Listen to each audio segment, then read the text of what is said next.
আমার গল্পের নতুন একটি ভিডিওতে আপনাদের সবাইকে আমন্ত্রণ।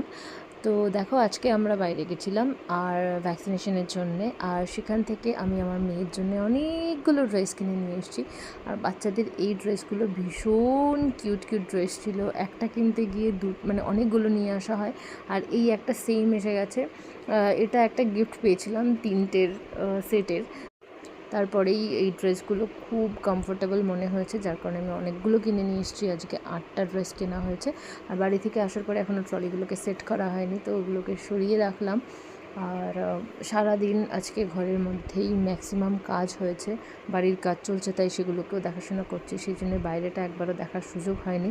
ও হ্যাঁ, একবার তো ভ্যাকসিনেশনের জন্য বাইরে গেছিলামই, কিন্তু যাই হোক, সেটাও অনেক কষ্টে যাওয়া হয়েছে। আর এখানে দেখো, এসি লাগানো হয়ে গেছে, কারণ আমার মেয়েটা প্রচণ্ড কষ্ট পাচ্ছিল।